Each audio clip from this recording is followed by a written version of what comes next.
evening from London, wrestling fans. I'm your host, Ben Allison, and you are watching Wrestling Republic's daily broadcast, and it's Mailbag Monday.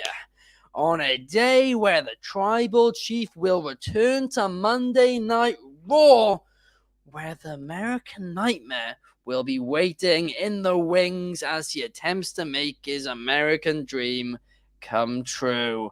We will also be answering your questions you have all sent in for Mailbag Monday. And joining me for this episode, the one, the only, Clark Taylor. How are you today, Clark? What's going on, man? I'm happy to be here. Wasn't expecting to be here, but once I got the call, couldn't miss it. And I mean, after what happened yesterday, getting robbed out of another trivia win, it's nice to have, even though it's not a contest this time, it'll be nice to have some questions to answer this afternoon for me. I'm excited, and we are getting even closer to Mania, man. So I'm even more pumped about that. Absolutely. I mean, the excitement right now is off the charts for WrestleMania. A week and 2 days time, I'm going to be flying out, and we're going to be meeting up with you there, Clark, and it's going to be an absolute banger of a week that we'll be pumping out lots and lots of content for. But that's enough about 2 weeks' time. Let's talk about tonight. And tonight is WWE Raw, and WWE have announced a few things for tonight's episode of Raw. The big one being that the undisputed WWE Universal Champion Roman Reigns will appear. And this is something which we were, we've been a bit critical of, especially me, because he's not been there recently. He's not been on WWE television now for 2 weeks. In WrestleMania season, 2 weeks missing. Come on, Roman, it's not really acceptable. But, I mean, hopefully everything's okay with him. Hopefully there's no other reason why he's been away. But, yeah, I'm glad to see him back tonight, but he should have been there more this WrestleMania season. But anyway, tonight he will return, and him and Cody will hopefully have a face-to-face, because the rivalry between them needs to become more personal, because currently it isn't. Clark, as well, you've often said the last few shows you've spoken about this, that Roman Reigns really needs to seem more intimidating during this feud, because currently it's blatantly obvious Cody is going to win. But who knows? Cody's not actually even been announced for the show tonight, so it's possible he won't even be there. But Clark, what are your thoughts about going into the segment tonight, and how are you feeling about it all? I'm excited to see Roman on TV tonight, no doubt. It drastically improves Raw for me out of the gates.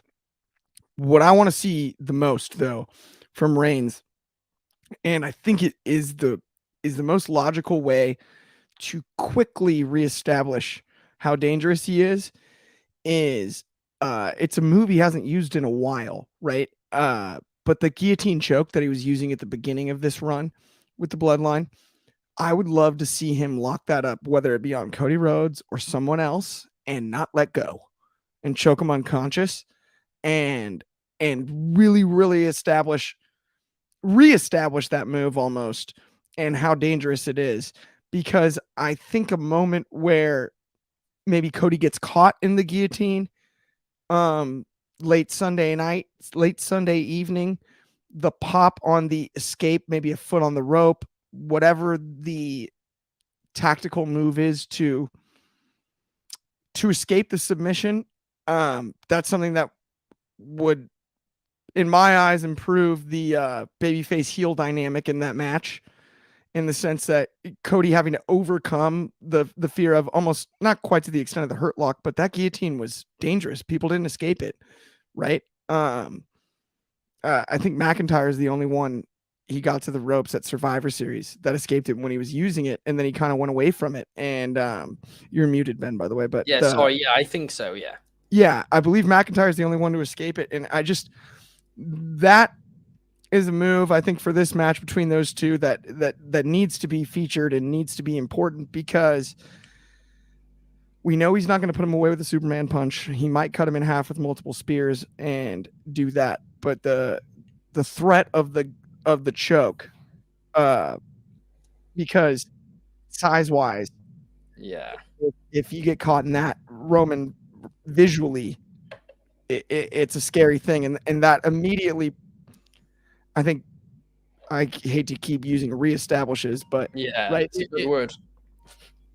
it it re Establishes, yeah. yeah, The move. yeah, it puts us back where we need to be, Yeah, and absolutely. that's what I want to see.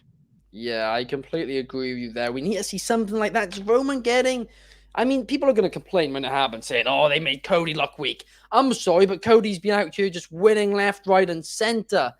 And so I really don't. I really don't think there's going to be an issue at all. To be honest with you. But moving on to the next match, we have got Austin Theory taking on somebody who we're a big fan of here, Montez Ford from the Street Profits. And of course, we're talking about when the Street Profits breakup is going to happen because they are really teasing it now. I'm guessing possibly the night after Mania, the way that they're building this up so quickly now. But yeah, Austin Theory versus Montez Ford. I'm sure it's going to be a fantastic match. I'm really excited for this one, actually, and I'll never complain about seeing Montez Ford in any action, but especially singles action. So I'm super excited for this one. What are your thoughts, Clark? I love Montez Ford. I think, I mean, it's not a great time to compare someone to Will Smith, but I see a lot of young Will Smith when it comes to the charisma and even some of the mannerisms and stuff. But then the athleticism is off the charts. Um, I think he's got the best frog splash in the game right this second. To be totally honest, and the From the Heavens Call by Michael Cole is underrated as well. I don't know if it's too early to match him up in a singles match against Theory because we know Theory's wrestling Cena for the United States Championship. That's already advertised at Mania, and so that hurts me interest level wise because we're not getting Montez and Cena as much as I'd like it. But yeah, so that deeply, It's a non-title match though too. Like of it is a course. non-title match, but it's going to be an interesting one, and it's certainly one in which that I hope Montez Ford looks good in defeat, but I also hope Austin Theory looks strong as he needs to look strong going into that match with Cena. And that's actually going to take us into a question from the super producer Kobe Galanzowski when we enter our Mailbag Monday segment later on in the show today. But let's get back to Raw ever so quickly before we get on to that, and let's talk.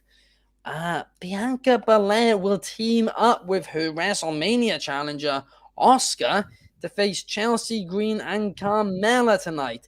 Now, I'm going to be honest, as much as I am looking forward to seeing Bianca Belair versus Asuka, from an in-ring standpoint, I'm looking forward to it from a storyline perspective.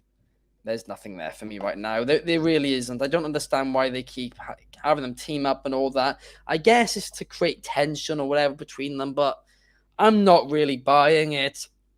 The entire Chelsea Green thing's already getting a little old for me personally. Putting her with Carmella is a good idea, but why on earth are Carmella and Chelsea Green surrounding the title picture so much in WrestleMania season? Why are they continuously getting these opportunities when they keep losing? I don't really understand their involvement. I don't. What are your thoughts, Clark? I don't understand the involvement either, although I do like the pairing. I hate to almost sound like a broken record, but I want to see a vicious attack from Asuka on Bianca. Make it matter more. And yeah, Asuka laying Bianca lifeless would be great. No matter how they get there, on the way to the match at Mania, let's have Asuka be vicious, not dancing, not any of that, but like mean and scary. It would be awesome. That would for me, that'd be the only route that can, I don't want to say save it because you have two of the best talents on the roster, but it's two baby faces. And it's two baby faces, not like Moxley and Hangman where there's a reason. It's just you have the number one contender and in Asuka, and she happens to be a baby face. It's I don't know outside of turn one, I don't know what else you do. And Asuka logically just be vicious and lay out Bianca, and that would be awesome. That is something which I think we can all agree we want to see. We want to see Asuka be vicious, like she was at the Elimination Chamber, quite honestly.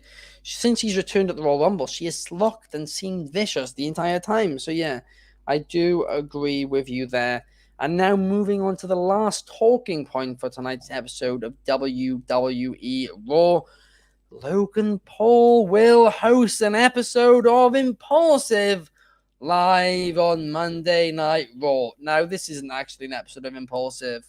I hope George and Mike will be there, but I doubt it, to be honest. I think he's just going to be Logan Paul, and then quite quickly Seth Rollins will interrupt, and all of that jazz will happen. In fact, I think Seth Rollins is the guest on it, if I'm not mistaken, anyway. But I don't know.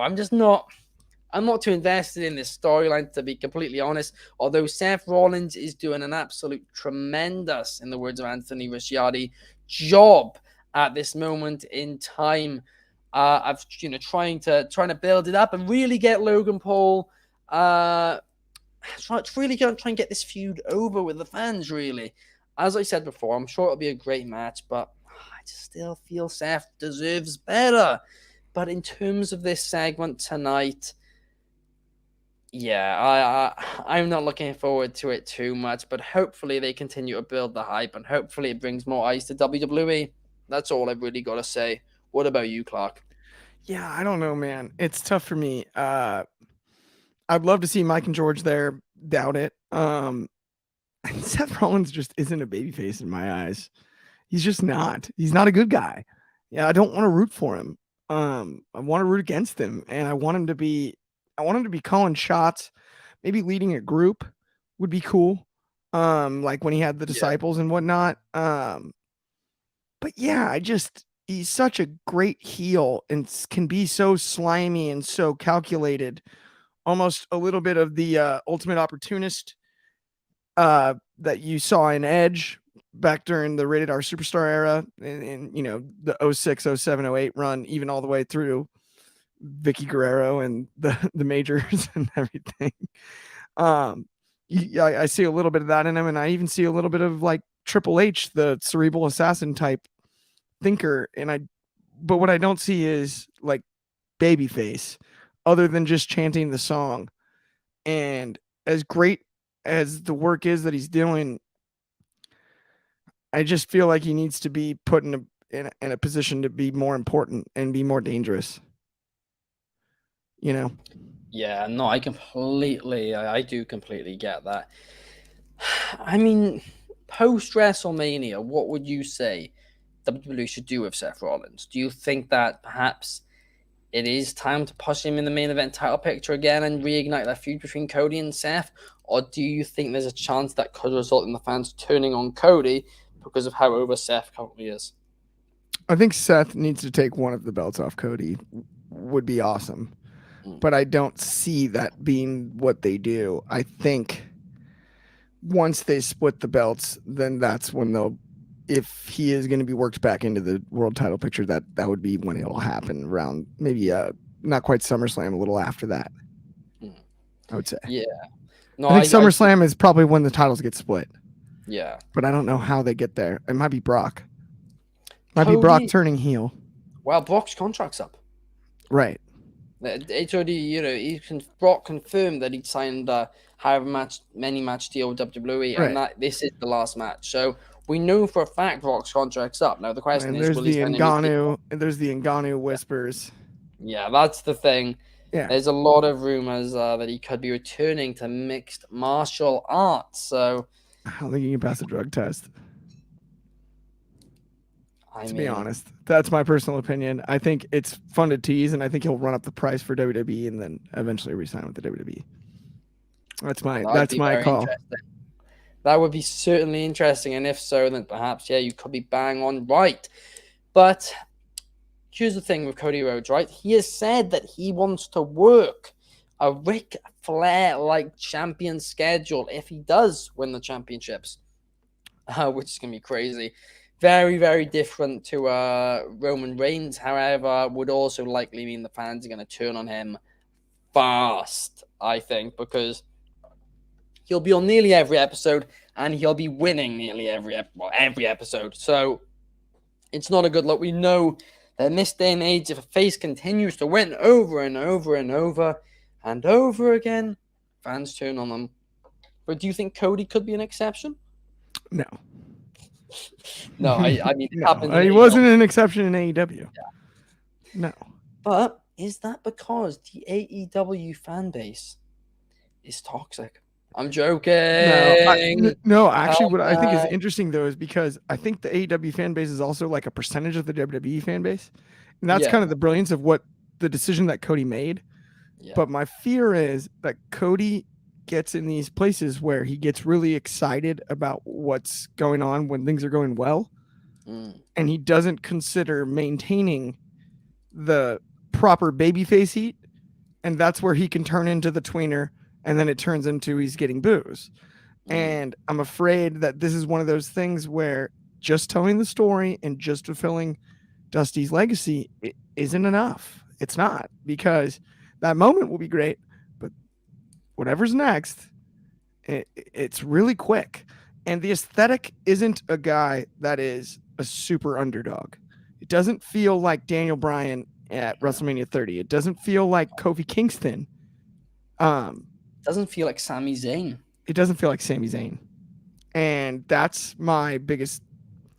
It's the only thing I'm disappointed in the whole telling of the whole story. Yeah. Outside of... I guess that's a lie. The Rock, too. I'm a little disappointed I wanted The Rock bad.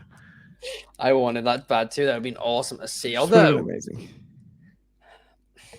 It would have been absolutely amazing. I can't sugarcoat it. It would have been amazing. But I'm still thrilled with what we're getting at WrestleMania. And I don't want to get too much into WrestleMania right now because I know that we're going to be getting into it a lot over the next 10 days. Or 2 weeks pretty much.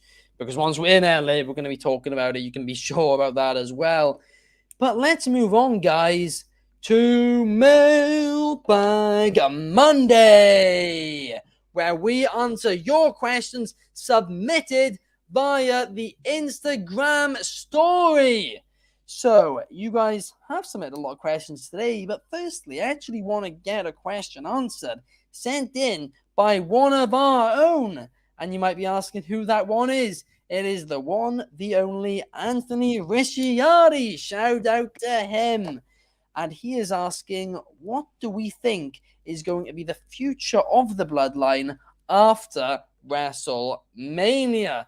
Now, I've already commented on this, but I, at WrestleMania, want the Bloodline to just fall. I want the Usos to lose their tag team titles. I want Roman Reigns to lose his championships. And then, on the Raw after Mania, I want Jay to turn on Roman. Yeah, basically, the Bloodline just falls to shatters. Jay and Jimmy get split up in the draft. They never necessarily turn on each other. They get split up in the draft. Jay gets a nice little singles run, has a big match with Roman down the line, actually at SummerSlam, and then eventually Solo turns on Roman too, and then at maybe the Rumble, we get Solo versus Roman. And yeah, it's basically just building Solo up to be the next one of the next top guys, really. That's what I want to see. But what about you, Clark? How would you deal with the Bloodline after WrestleMania? I don't want to see the full crumble, but I do agree with like a lot of the things that you said. I would, if I'm fantasy booking it, I'd like Jay to split off after the tag title match at Mania, basically. And then I want it to be Solo, Jimmy, Roman, Heyman, and then add Naomi.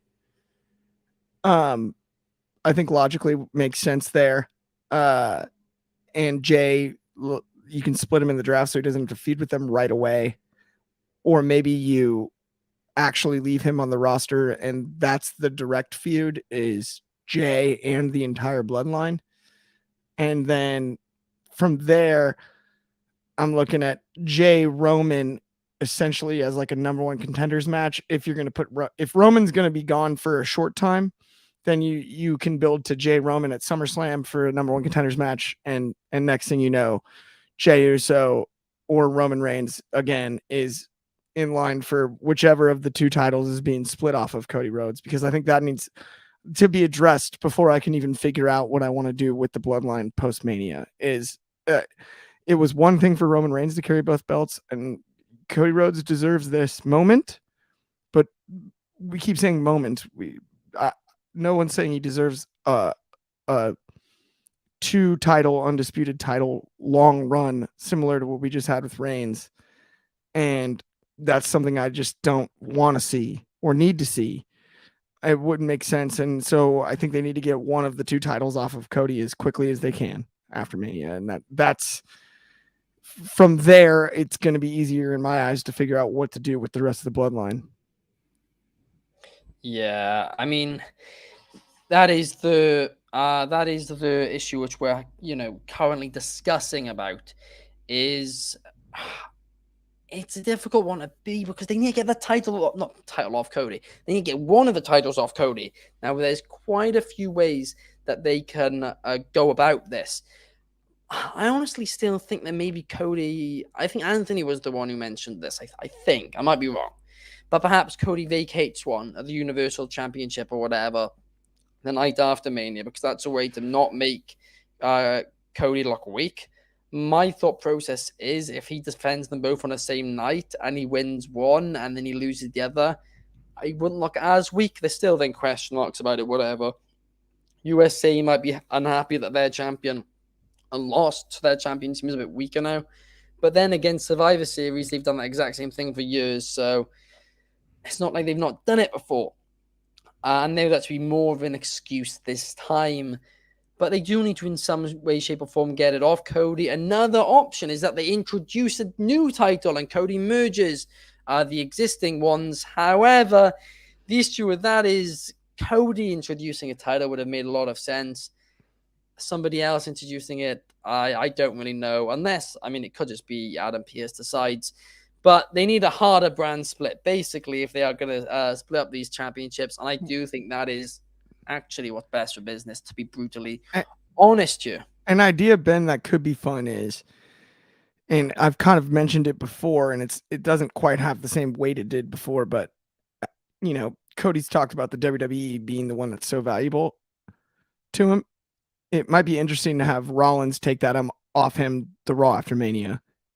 That'd be fascinating. If Seth, then that's when he turns, is at Raw after Mania, and he beats him for the WWE title, the one that he wanted all along. So it's like, oh, you're the champion, but it's the wrong belt.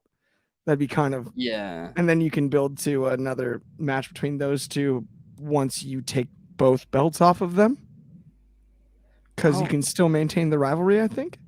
But you don't need to recombine the belts. It is for both belts, though.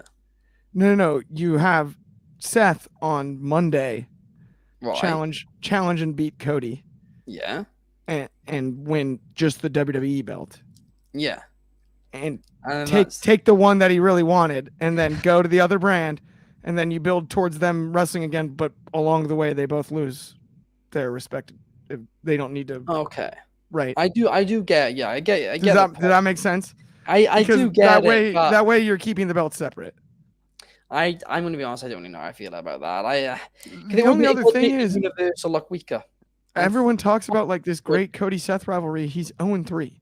So Seth needs to get one over on Cody, and it needs to be a big deal. And so taking away the one that he wanted so bad, you only have one night to celebrate with the WWE title, and defines Seth as a heel. That makes a lot of sense in my mind.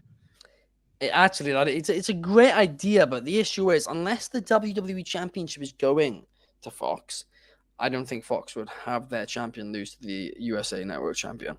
Makes sense. Because Fox are paying. That was actually my thought, though, was WWE Championship going to Fox.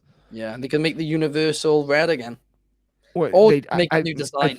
I think they new design both. I'm going to be honest. I don't think the WWE one's changing. I really, really don't, because the amount of praise it's getting mainstream at the minute for its design and how effective it's been. I can't see that one changing. In fact, part of me can't see either of them. I'm really hoping they do change the Universal one, though, even if it is just like a circular type belt, like a winged eagle, but with a bigger WWE logo, like a much bigger WWE logo. Very cool. I think that would Yeah. still be that's a lot cooler than what they got now. Yeah. But I mean, I'm with you that there. that would certainly be an interesting one. Now, the next one is from our MMA group, Jacob, and he is asking, who should Conor, you're going to love this, Clark, McNugget McGregor Yes. debut against in WWE? So I think, unfortunately, the answer to that question is Seth Rollins, because I think he's the most equipped to do it. And I think he's the only one that could even come close to handling Conor on the mic. I don't know about Conor's ability to translate his charisma from MMA promotion, combat sports promotion, to professional wrestling, because I'm not sure Conor's willing to put anyone over. I would be impressed if he was, not even put anyone over, but let anyone get anything by. And a one-sided trash talker doesn't last very long in pro wrestling. It doesn't work. Even MJF has to get got every now and again, right? As clever as he is and everything.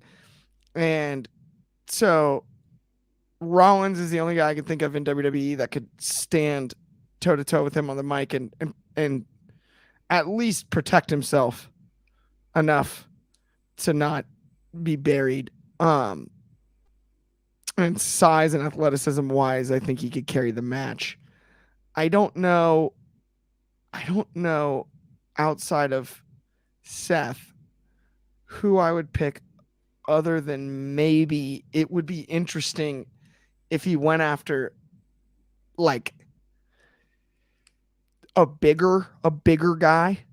Would be like Brock somehow. If babyface Brock and Conor happened, that would be fascinating. Although that's a really hard story to tell. He'd have to like get one over on him, almost maybe like have a group bring in multiple fighters or something. Like maybe you have Conor bring in like the Creeds as lackeys and have them attack Brock, tell kind of like an MMA story there. That might make some sense. I don't know. But the size issue is so hard to navigate. I mean, he's about the same size as Gable.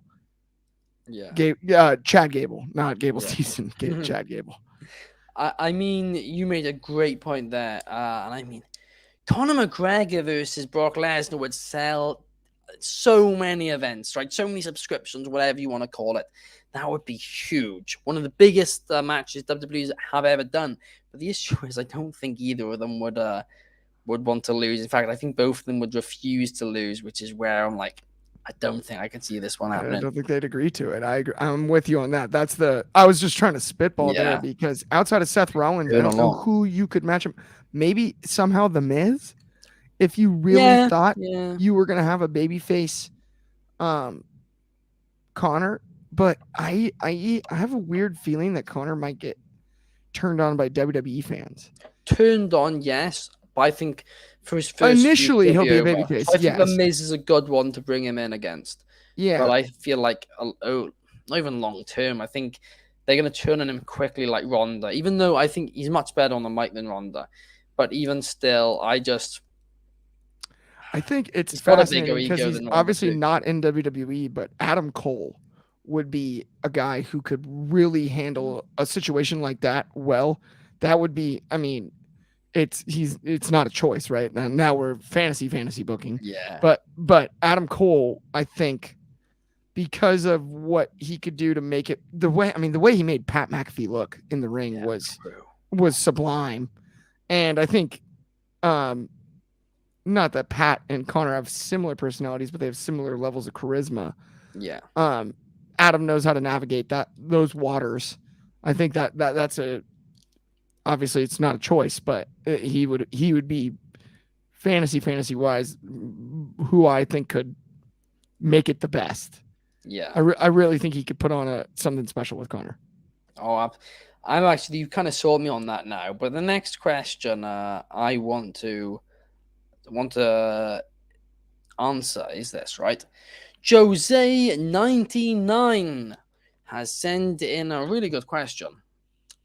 Should they cancel the planned match between Bobby Lashley and Bray Wyatt?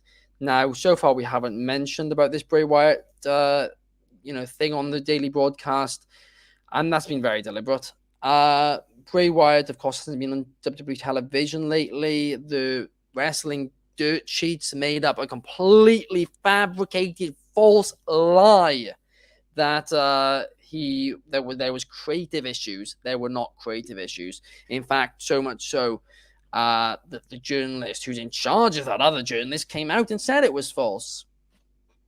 Journalist, how on earth how do you let a journalist in your own organization come out with an exclusive if it's a lie? It was absolutely ridiculous, right? What I will say on it is this, right? And we're not going to get into speculation. We're not going to get into any of that because it is not our place to do so.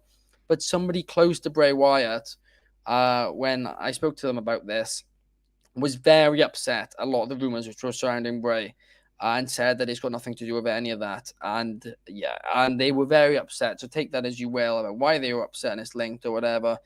But yeah, it really, the fact that report came out that it was to do with creative is just, it's ridiculous. It truly is, but it's nothing to do with creative. Now, if you're asking me, should the match be cancelled or whatever, the question is Bray Wyatt going to be there in time? Whatever the issue is. If not, then, you could just do it Uncle Howdy, Bo Dallas versus Bobby Lashley. That's a possibility. I'm kind of surprised that they've not gone in that direction, but I think there's a lot which we don't know about, and we're not going to speculate on it any further. We're not going to do that. There's things which should be kept private and are more important than wrestling, and yeah, we are going to respect that. But yeah, this is why we don't cover Dirt Sheet Shirt Wrestling or Public. That is a firm rule, and Clark knows about this too, right? Absolutely. We do not cover it because. By the way, I do believe that comment came from Jose that's the Jose from our reviews team, by the way. Let's give him the shout out if it is. I believe it is. Yeah. I think it is. I believe that is. Yeah, that's Jose from our reviews team. I do want to say that. I'm like, yeah, you got to give him his flowers while we're here. But yeah, I'm gonna agree with you on pretty much everything else. Not pretty much everything else. Just wish the absolute best for Bray. It's one of those things. It's like, we don't know other than that it's not good, and so absolutely wish the best for him and good health. I loved your suggestion about Uncle Howdy. We'd love to see Bobby Lashley on the Mania card one of the nights too, and Uncle Howdy, Bo Dallas can really perform, and it's been a long time. It'd be kind of cool. Ironically, just if we're rolling with the punches and taking what we can get there, I think that's the best idea I've heard yet, Ben. I don't know why we aren't considering that. I understand maybe there's factors at play, right, that we don't know about, exactly. and so I don't want to, again, like as you said, don't speculate. I kind of half speculated there, but so did you though, right? Yeah, it was a copycat moment. Not to, but the thing is, right, the fact that this is why we don't cover dirt sheets, because they put out, like I said, a report, one of them, a very big one, in fact, one of the biggest dirt sheets, put out a report saying that Bray Wyatt had been taken off television due to creative differences. Like I said, it was a lie. It was a really bad lie too. Because somebody wasn't informed about a situation at hand, which again, we're not going to speculate what that situation is, but you got to think about the consequences before you report something like that, and it's annoyed a lot of people. But yeah, I don't really think there's any excuses for it, and I hope that person never puts out a report again, quite frankly, because it's completely unacceptable. But on a more positive note, let's move on to the next question. And this question is from Melissa Robinson, who is asking, who should John Cena face in his retirement match? Great question there. Now, we all know that it's basically confirmed that John Cena has confirmed that Austin Theory is not his last match. So you've got to think now, who could he retire against? Now, one option And one very good option, if he returns, is Randy Orton. I know that's one which we spoke about this a few months ago on the broadcast. And Anthony Ricciardi, I think, pitched that John Cena and Orton face each other for the titles one last time. And that would be a sick idea if that was the case. However, I'd actually like to see John Cena be retired by Braun Breaker, putting over the next top guy. Now, I mean, an issue with this is that John Cena has been putting over a lot of guys right in the last few years. So if he'd want a retirement match against somebody like Orton, he is well within his rights to have one like that against another legend, even if it's Edge, somebody like that, right? But yeah, I personally would love to see John Cena versus Braun Breaker, with Braun Breaker going over and retiring John Cena. What about you, Clark? So I love that idea. I think it's really fun. I love the Orton idea from Anthony Ricciardi. I think that's great too. I thought Edge. I was in that conversation too, and I said maybe Edge because of how great their rivalry was. But I've really thought about this, and I've got a better idea. Not better idea, but I've got an idea in my head that I like. My favorite personal match for John Cena at a pay-per-view was the Last Man Standing WWE title defense against Umaga. And I think Solo Sikoa retiring John Cena with a Samoan spike would be outstanding. The serendipity, the full circle moment is very cool. Maybe in a Last Man Standing match. I mean, remember the image of him using the ring rope, the broken ring rope, to lock in the STF on Umaga at the time and choke him unconscious. That's how he got him out for 10 seconds. It'd be really cool, I think, to see Solo maybe get a little redemption and maybe in the same kind of setting, Last Man Standing. That'd be amazing. I would love that if it's my call. That would be excellent. That is a great call there. And I mean, again, that's putting over another young star, which, you know, I am all for. Everybody knows that I love it when young talent get the spotlight, which is what AEW have been doing lately, and I praise them for it. And yeah, WWE, the issue they've had this current era is that not many stars came in at a young age and were really built up, which is why they haven't really got many mainstream stars, right? Seth Rollins, Roman Reigns, two big exceptions to that. But this new era, they've got the likes of Braun Breaker, Solo Sikoa, Carmelo Hayes, quite a few others too, right? Gable Steveson, if things do go well for him in WWE. They've got a ton of really young talent, and I really do hope that they get the spotlight on them when they're young, and then it can create the next big generation, a mainstream generation once again for WWE. Austin Theory, how can I forget Austin Theory too?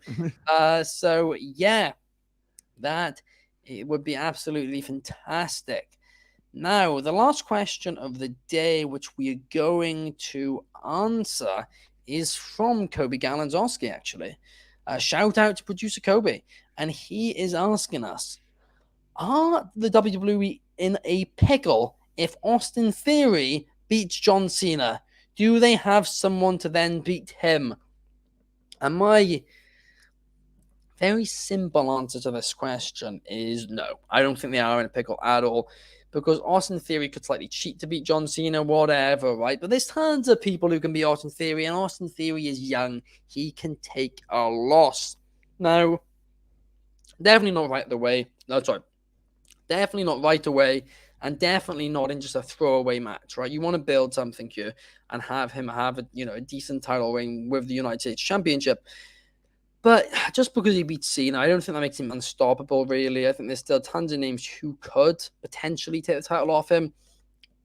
So I'm not really too panicked about this. But, I mean, I honestly do think there's a small possibility Cena could beat Theory, actually, and then have an open US title match the next night on Raw, where perhaps Switchblade Jay White debuts and wins the United States Championship. That would be a big shock, and that would be something which I'd be down to see. I do think there is a small possibility that Austin Theory actually does lose this match, and they have a rematch at a later date, perhaps even. Going back to the previous question, perhaps Austin Theory is actually the one to eventually retire John Cena, And that would certainly be an interesting one to see. What about you though, Clark? What are your thoughts? Do you think they could be in a bit of a pickle if Cena, sorry, if Theory does beat Cena? So I've never understood Theory, and I think they're in a pickle now. Um, I don't think that it is more of a pickle no matter who wins, and I think the right call is actually to have Cena win, because I think the expectation at this point is, oh, this is Theory's move, but I don't think Theory's been built for this is Theory's time to go over on Cena and really go to the next. I don't think he's been built to that. And I don't get it.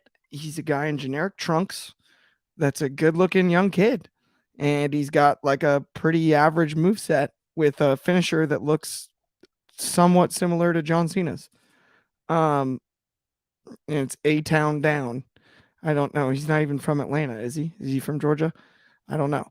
I don't get it. I have no idea. Yeah, I'm not the one I don't get it. I don't get the name. Yeah, I would put Cena over, and I think the best route to salvage Theory at this moment is for him to absolutely wrestle his ass off at Mania against Cena in a losing effort, but just barely. Where it takes everything Cena has. If he can bring the best out of Cena for a long match, I think then that's actually best case for Theory, even over retaining and winning. I think the best thing you can do is have him and Cena put on an absolute special one, a banger. Bring vintage Cena back. Drag him to the deep waters, and then Cena barely picks up the win or wins the title. I think, and maybe Theory learns from it and comes back as more of a babyface. That might be the route I would go if it's my call. But I'm still just so not sold on Austin Theory, other than the look. I just charisma wise, I mean, he's a wet blanket. But the one thing that I will say, right, I love the idea about having a long match between the two, but we saw in the last SmackDown of 2022, John Cena was in the ring for like 30 seconds. Right. Like, does he really have, the fitness at this moment in time to be able to go that long? I don't know, to be honest. I wouldn't doubt Cena on the getting in shape and preparation wise. Knowing what I know about Cena, if he's gonna wrestle and he's known it for a while, there's nobody more prepared when it comes to that kind of stuff. And if he's going to be in the ring, he's been bumping around. He's got a ring wherever he is on whatever movie set it is, and he's working and he knows what he's doing. And yeah, I will make fun of John Cena for the Super Cena stuff and being polarizing and whatnot. But at the same time, I respect the guy's work ethic more than anybody. I wouldn't have any doubts about him being prepared to step inside of the ring. I can just imagine now. I'm on the set of Peacemaker, and it's like, okay, coffee break, guys, be back in 5. And he's like, I'm just off to take a couple of bumps. Yeah, he's just taking arm drags. Ring there, and he's doing rolls and taking arm drags. Oh my gosh, that would be brilliant if that is true. I know he watched a lot of wrestling while on set. I do know that because I know he has watched some AEW on set before because he's confirmed that himself. But that pretty much brings us to the close of today's episode, guys. Thank you for submitting your questions. We really appreciate it. We'll be back this time next week for Mailbag Monday. Once again, make sure you can submit your questions on the Sunday night and Monday during the day via the Wrestling Republic Instagram story. But me and Clark will be back here tomorrow night at the same time to discuss Monday Night Raw. Thank you guys for joining us. It's been an absolute blast. Please like, comment, all that jazz below. It really helps us out. But thank you and good night.